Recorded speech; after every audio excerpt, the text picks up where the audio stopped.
This episode is brought to you by Prime Video. In the small town of Holland, Michigan, nothing is ever what it seems. Behind the tulip festivals and pretty houses lay dark secrets that threaten to tear a marriage apart. Nicole Kidman stars in this darkly twisted thriller about a wife and mother whose quest to uncover her husband's secrets may get her more than she bargained for. Holland, streaming on Prime Video March 27th. This episode is brought to you by Shopify. Forget the frustration of picking commerce platforms when you switch your business to Shopify, the global commerce platform that supercharges your selling wherever you sell. With Shopify, you'll harness the same intuitive features, trusted apps, and powerful analytics used by the world's leading brands. Sign up today for your $1 per month trial period at shopify.com/tech, all lowercase. That's shopify.com/tech.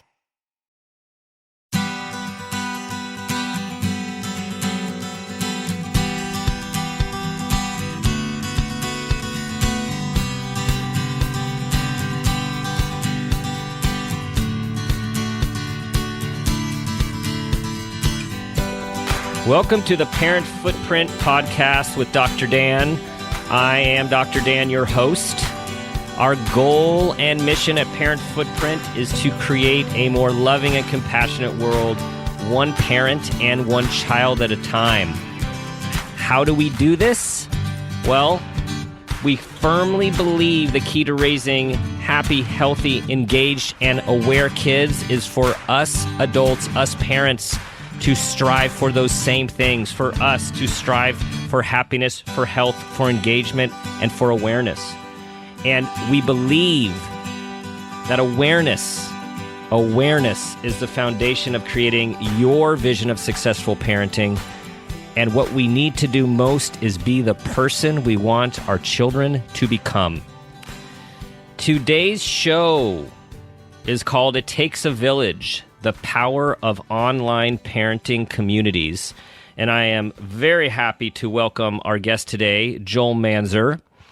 Joel is an autism father from Norfolk, Virginia.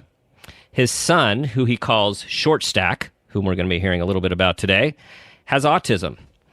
Joel serves as the lead editor for Autisable, a blogging community with Zanga.com that was created in May of 2009 and is dedicated to sharing real blogs from real people tackling the puzzle of autism. Joel describes himself as, quote, just one person among the thousands sharing their stories online, because he's a really humble guy. And he is a light for his dedication as an autism father and for his vision in leading Autisable today to be a helpful resource on the voices of the diverse autism community. And now Joel owns Autisable and is setting the internet world on fire and connection. And Joel, welcome to the show. I'm glad to be here. Thank you very much for having me. Tell us. So what are we talking about again? What? Well, we're talking about what? I have no idea. What are we talking about? Well, let's just start with your journey. How did you become, well, we know how you became a father, but it got a little more complicated. And right. How did you become a father to run your online company? Well, essentially what ended up happening is that the folks at Zanga.com, Xanga.com, they wanted to have some niche blogging sites that they had. So they had one pertaining to moms. They had another one for guys and things like that. And around that same time, my son, we had to pull him out of public school, and we had to put him into private school. But I was always into blogging, always into sharing a thought or an idea. I tend to write better than I speak, and to formulate a thought. Yeah, to formulate a thought. And the guys at Zanga, they said, "Well, you interested in doing this?" And I said, "Sure." And they said, "Well, list a bunch of topics that you want to talk about, that you're interested in." And I'd list everything from home repairs to a bunch of other guy stuff. And the last on the list, or near the bottom, was autism. And within like a day or so, the team talked and they gave me a call back and they said, how about autism? You blog about it. We enjoy it. And I've shared a little bit about my son, trying to maintain some level of his privacy. more from autism from my perspective, my experience as a dad, those little struggles that dads go through when, the kids aren't expected to perform, they're not performing as expected. And, those little challenges that happen. And eventually Autisable was launched, and it's been active since. And a few years ago, Zynga shelved its proprietary platform, and so Autisable was essentially put on the shelf for a couple of years. But the team said, Joel, do you still want it? And I had a lot of parents and people who are on the spectrum ask me, are you bringing it back? Mm-hmm. And last year I ended up taking over the domain and worked with the folks at Zynga to obtain, a good chunk of the data, and worked in partnership with them with their blessing. And Autisable's live and well, sharing a lot of other bloggers and a lot of other people's perspectives about autism. And here we are today. And here we are today. And this is these online parenting communities are. This is going to sound dramatic, but I can say this honestly from the parents that I work with, are lifesavers and life changers in how they connect people and help people who are dealing with challenging circumstances realize, gosh, I'm not alone. So what are you hearing and what are you finding? Well, the funny thing is that everybody, that I've talked to are rather surprised at how there's little commonalities, those threads of truth through what everybody's discussing within the autism community. What you hear in the media a lot used to be in regards to vaccines and things like that. But the reality of it is that there's much more to it than that. That's actually a small segment of the autism community. But you also have other people that, who are autistic or prefer to be said that they are autistic rather than they have autism. So there's a whole language and a verbiage within the autism community that hasn't been settled yet, because the growth of the community itself has been exponential. Right. So with that, you have a whole language and a dialect and all these different types of thoughts and processes related to autism, but nothing's really nailed down publicly, except from more of a DSM-5 scenario. Right. And a lot of people don't understand why Asperger's was lumped into autism. They just don't. They don't get it. Mm-hmm. Even people who have Asperger's, they don't get it. Why am I now labeled HFA or whatever? Mm-hmm. Right. And some people don't like the label of high functioning or low functioning. It gets very understanding. It's a very dynamic disorder. So when I'm hearing people battling back and forth, it's usually because there's a disconnect in the language and the words being used in regards to how to express what their kid is going through. And of course, we parents are very passionate about our kids. Yes, our we kids are the best. Special needs or not, our kids are the best. They're the awesome ones. And almost to a fault, we have to balance ourselves in our thought that, yeah, they are fantastic, but they also have struggles, just like we do, except their struggles are different. So that's a lot of the type of stuff that I hear within the community. There are autism websites that cater to the community, like Just for Parents. There's some that are really good to cater to just the autistic individuals, those who are autistic. And that's fantastic. Autisable is more of a, do you like the subject of autism or want to learn more about it? Join. So we're not going to, because there's a truth in what you as a doctor would say. And then there's that translation, how it's practically put into place with family members and with individuals. And those who are on the spectrum may react differently to certain treatments or certain verbiage or certain words, as opposed to parents who have their own sensibilities and reasonings. So it's a very dynamic discussion. It's not something that's going to be solved overnight. It's one of those, let's just keep the discussion going and see what happens. And eventually you'll see the nuggets of truth start popping up. You'll see those moments where it's like, you know what? That's right. What that person over there that I completely and vehemently disagreed with because I thought they were completely stupid, there's some truth to what they're saying from their perspective. And there has to be a level of respect in that. And I think our society in general has lost or has misplaced the talent and ability to have discussions.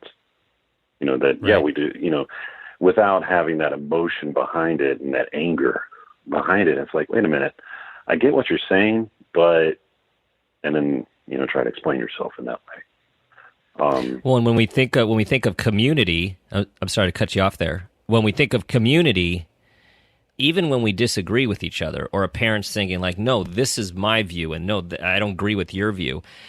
Having a community, even that disagrees, is there that provides some connection and some place to go when you're passionate about something and also a little overwhelmed by something.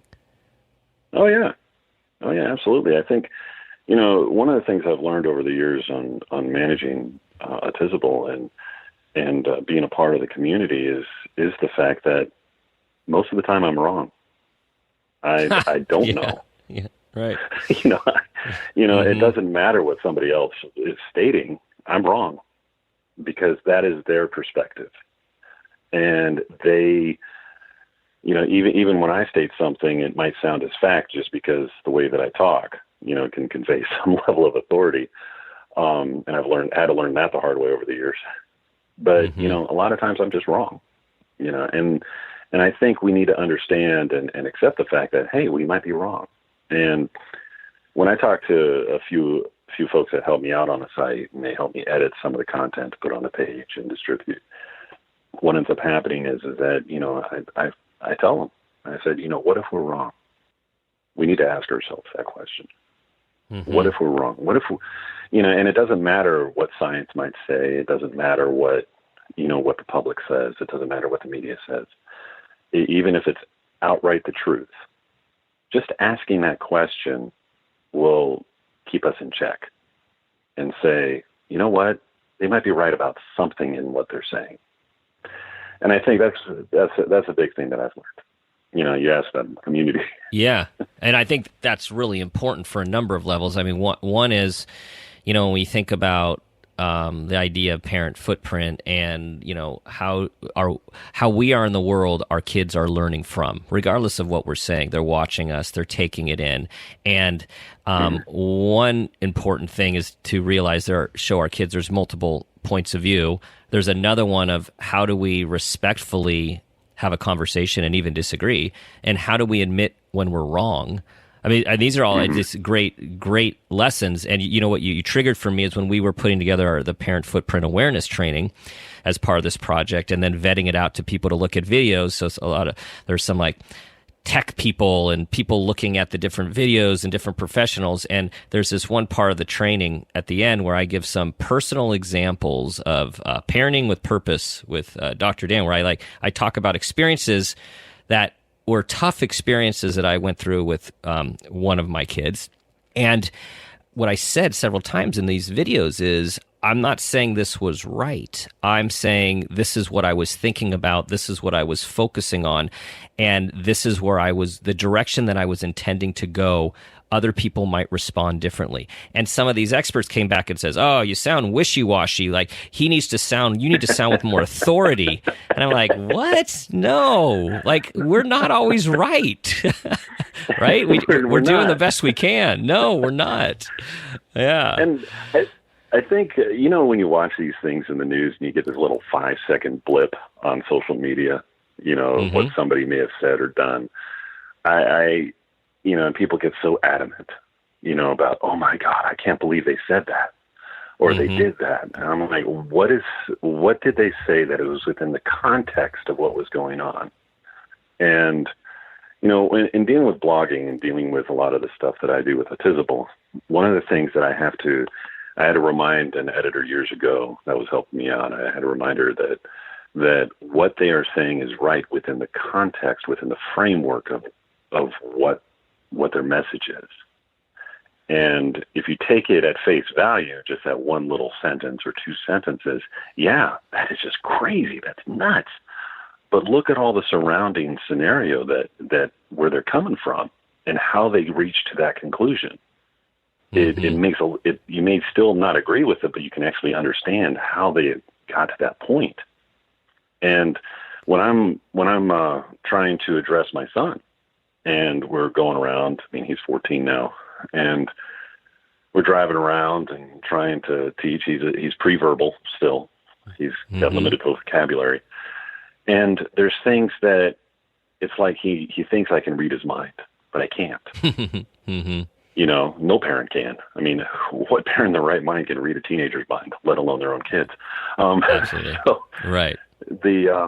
So, you know, we're driving around town or whatever, and he'll say something like what direction he wants to go, or, you know, that way or left, right, you know, he knows his left and his rights, and he knows his way around town.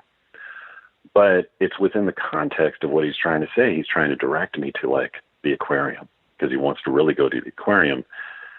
But I didn't catch that until we're halfway there, you know, because in his mind, he's already there. But he had to bring me to that point, you know, and being that this episode is talking about, you know, it takes a village. One of the things when the situation of taking my son out of school and getting him into a private school at the time, it was heart-wrenching, because the teachers and the principals had no clue what he was going through. They actually set him aside because they were fearful of his aggressive behaviors. But his aggressive behaviors was because he was trying to communicate. Either A, he was in pain, or communicate what he wanted. But they didn't see that within the context or within the framework of everything else that was going on. So their actions actually perpetuated that activity. So it was one of those situations I was like, oh, man. You know? So, yeah, it takes a village, but it also takes a village that understands and is aware. Empower. Claire is practicing her breathing for her upcoming yoga retreat in Bali. Has she ever done yoga before? No. But Claire worked with Empower on her savings and investment strategy. She got good at money, so she can be a little bad. Empower. Invest well, live a little. Join our 19 million customers today at empower.com. Past performance is not indicative of future returns. Investing involves risks. You may lose money. Advisory services are provided for a fee by Empower Advisor Group, LLC, EAG, a registered investment advisor with the Securities and Exchange Commission. Om Namaste. Saturday presents, in the red corner, the undisputed, undefeated Weed Whacker Guy. Champion of hurling grass and pollen everywhere. And in the blue corner, the challenger, extra strength Saturday. Eye drops that work all day to prevent the release of histamines that cause itchy allergy eyes. And the winner by knockout is Saturday. Saturday, bring it on. So I'm just guessing, I was just thinking as you're talking, gosh, like patience and compassion. And, you know, so how has your journey with autism shaped you? I mean, what has that brought to your life? You know, a lot of people might think that I'm a very, very patient man. And in many instances I am. But like any person, like any human, you know, there's days to where, you know, I'm glad I got my friends that I can go out, you know, have lunch with, because, you know, getting out of the house would be a great thing. Because, you know, you deal with a massive meltdown where you're getting hit by your own kid because he's hurting and he wants to tell you he's hurting, but the only way to do that is to hurt you. And his meltdowns used to be 2-3 hours long.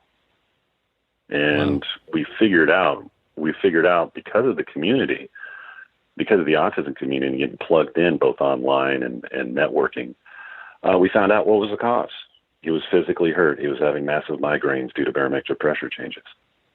Oh, wow. And we worked with his doctor and all that type of stuff. And now if he has a meltdown, it's like 15, 20 minutes.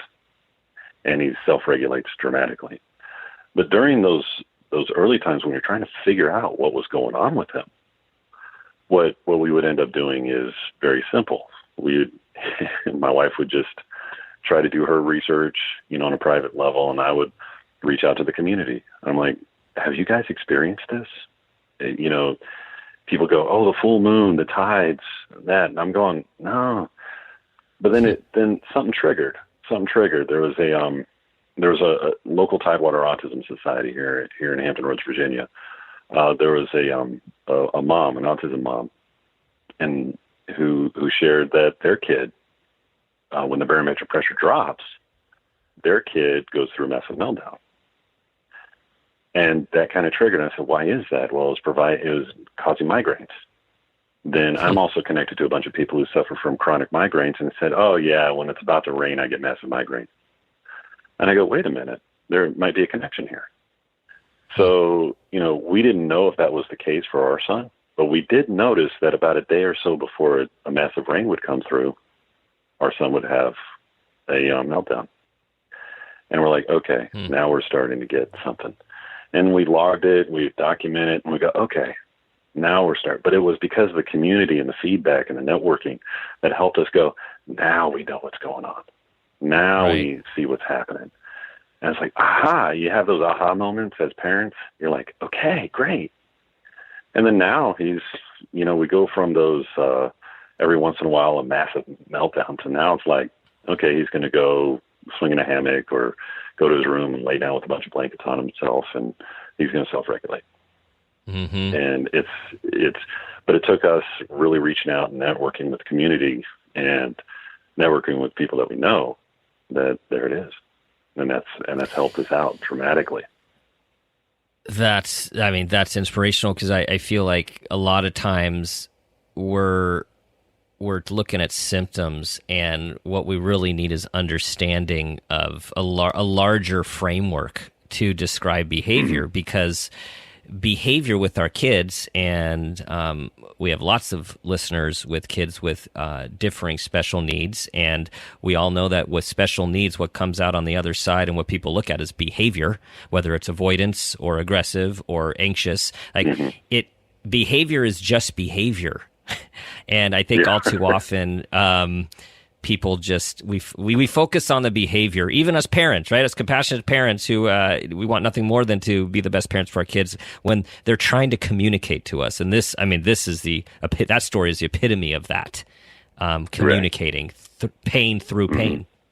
Yeah, it's. I remember just by chance I ended up watching the story of Carly Fleischman. Fantastic young woman. But years ago, I ended up talking to her dad, Arthur, and, you know, that their experience just wowed them and opened their eyes to really that there's this fantastic young lady inside this body that's just not able to communicate. So they had to find a way, and she fought for a way to be able to communicate. And that opened my eyes to, here's my son just trying to communicate.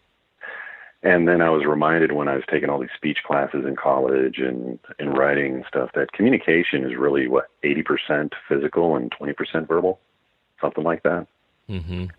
Right. And so how is this any different? We really rely on the audio, but there's so much with the visual cues and the social cues that even we as neurotypical parents have no clue, because we're so used to it. It's just, you know, we go day to day by rote. You know, we can see those cues automatically. But then when you have somebody who's on the spectrum who has difficulty communicating to begin with, well, we think things are automatic, but they're not. They're not. You know, it's a learned practice, and they have some extra things to overcome. And I'm more speaking about my own son than I am about other people on the spectrum. Because, you know, when you meet one person. Right. When you meet one person on the spectrum, you've met one person on the spectrum, right? That's what they say? Something like that? Yeah. Congratulations. You just met one person. Right. Exactly. And, you know, just to broaden this, I was talking with a client earlier today, and they have a child who has high intellectual ability and significant social processing challenges. And the things that we talked about, which I see a lot, is we take things for granted, that we think that people, if they know one thing, they're going to know another thing. And this child, like so many others, need to be spoon-fed social rules, social behavior, coaching in a way that is to their aid so they can learn, as opposed to what are we thinking? What are you doing? It's just like, again, I think about the, I'm going to say patience, but it's like, I'm not saying we all have patience, but the patience it takes to be mindfully present in the face of stressful parenting situations with all of our children. Right. And I think to add on to that is to flip the switch. Exactly what you were saying, but flip the switch. The other side of the coin of that is that you have people who are on the spectrum who look at us like we're crazy. Like, don't you see where I'm coming from? Yeah. Right. So it's the flip side of the coin. It's that other perspective, and it's like, I know what I'm thinking. What's your problem? I say that because there are times when I'll talk with my son, and he'll just look at me like I'm nuts. Like, I walk into him, he's taking a nap, he opens his eyes, he's like, dude, what is your problem? Like any other 14-year-old to their parent. He doesn't have to say a word. You can see it on his face. Like, seriously. Oh, absolutely. Yeah. Yep. And a quick story about that is I have a colleague who he went to visit the company in the Netherlands, which only hires individuals with autism. And this company gets mentioned for this. And he went to study them. He comes from an educational advocacy perspective, and they had a cocktail party. And he tells the story. He could tell that they were all looking at him weird and talking to him. Talking about him. And he sat down and he said, "Hey, what's going on?" And they're like, "Nothing." And then finally he's like, "No, I'm here to learn. Tell me, what is it?" He's like, and the guy said, "We all think you're weird." Yep. Right? So it's like, it's just a matter of perspective. It's a total matter of perspective. Yeah, I tend to throw people off guard because I have a tendency to play devil's advocate a lot. Even on things that I completely agree with, I'll flip the switch just to create the discussion, because there's something more to be discussed. Something more to be probed into. We can't. I've always had a challenge that if you believe so wholeheartedly on one side, you're missing the point. It's kind of like there's this wave and there's this movement to mandate certain things, and I'm going, why? Why are we mandating certain protocols? What is the purpose there? And and people go, "Oh, so you're pro this, you're pro that." I said, "No, I'm just asking a question." I'm going to ask those questions. And if anybody who knows me, they go, "Yeah, Joel irritates the living snot out of me because, he always asks those stupid questions." But that's who I am. Yeah. And it's part of what we do. And people look at Autisable's Twitter account and they go, "Man, you retweet a lot." I'm like, "Yeah, we're going to retweet anything autism related. Good, bad, ugly, doesn't matter what it is." We had some people, there's some filters on that process, but there's some people go, "Why in the world did you retweet that?" And I'm like, "Because that person mentioned autism." And I'm like, "But that is so rude. You retweeted a hate speech." And I'm like, "So discuss it. Call them on it." I was like, you're about getting the conversation going, getting the conversation going. If we're going to pacify and quench that appetite of, allowing people to just not talk, or promote the PC thing of always being polite. I'm all about politeness, but however, we need more respect than politeness. I can disagree with you. Absolutely. I can disagree with you and still show respect. I can be slightly impolite, but still show respect. And so I'm looking at this. I look at this and I hear people and they're like, "Oh man, I can't believe Autisable's Twitter account. I'm like, yeah, Will Wheaton blocked us. He wants to, it's because there's a level of, automation to it that people go, oh, wow. I said, no, we got people monitoring that account all the time, 24/7. And we share, we retweet, and we constantly do that. And we do it with purpose, and one singular purpose, right. to promote discussion. And that's Nice. the Twitter account. Nice. Our Facebook page is a little bit more connecting the community. Same with our other social media accounts. But where the meat and the bread and the butter is, and really getting people to connect, is on the site. And I get all excited about all that type of stuff, and I can talk for hours about it just because it's fun. Because blogging and all that fun stuff is a passion of mine. But promoting that discussion, I always enjoy when I hear a parent talk their perspective. I'm like, I can't believe my daughter did this, or I can't believe my son did this, but it's awesome. And they celebrate those little crazy moments. Right. Like, I celebrated a moment when my son said, "I love you, Daddy." And I'm like, he's essentially nonverbal, and he's saying those words. Oh, I'm carrying that to my grave. Oh yeah, that's huge. But then right on top of that, you have, a professional chiming in. And it was like, oh, that's a great milestone reached. Then you have somebody who's autistic chimes in and goes, they've loved you all the time. Now you just hear it. And so, having that diversity within the community, being able to communicate and say, hey, there it is. And it was there all along. Now your eyes are just open to it. And that's what the communities are there to remind you about. And that's what online communities are there for, is to kind of be there. There are a lot of autism parents that do not have the opportunity with their kids to exit the house on a regular basis with their kids, right? Because of social behaviors and all that time, all those challenges of bringing their kids out in the public. Too much sensory input. Like I can't take my son to Lowe's or Home Depot. It's just too much sensory input. As a dad, as a guy, that can be heart wrenching. I'm like, dude, power tools, come on. Yeah. But no, he goes in a full blown meltdown by the time we leave there. So I can't take him there. But by being able to tap into the online community, it allows me to go, okay, everything's all right. There's other ways that I could be able to approach this to get him acclimated in that area, to get him to where he feels comfortable doing those things. So it allows me to learn, allows me to express. Yeah, to learn, to express, to connect.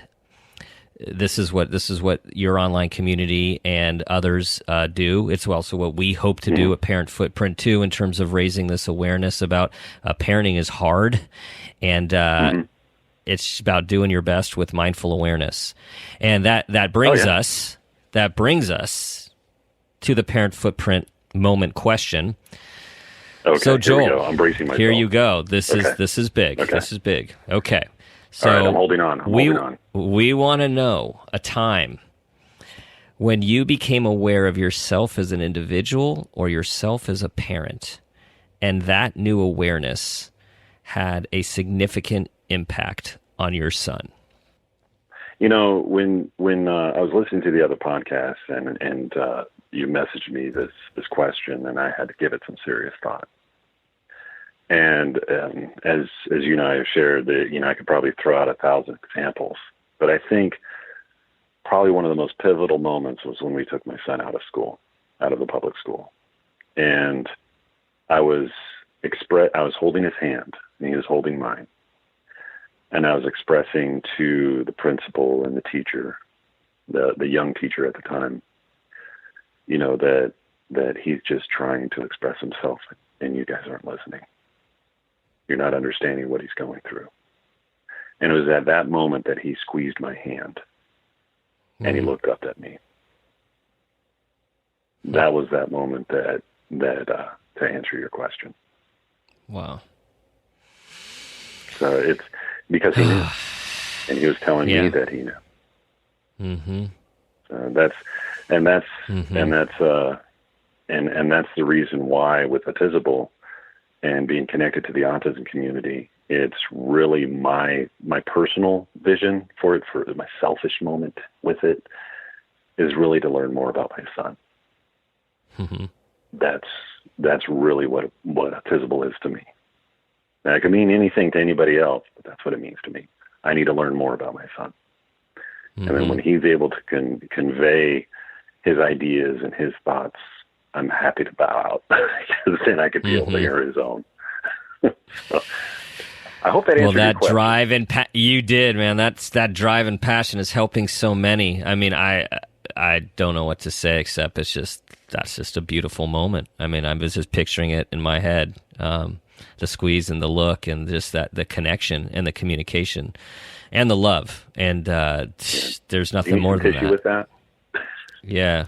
I got my tissue right here. I got a therapist's office here. Yeah. All right, Joel, I want to keep talking, but you have to have a sense of humor. And that is, as I told you, one of the things I really respect about you is your sense of humor. And for all of us, you parents out there, for us parents, you gotta laugh. You gotta connect. And please take a look at Joel's site. Take a look at other sites that are out there, and just know that you are not alone. And for all the laughter, there's also the tears, and that's just human.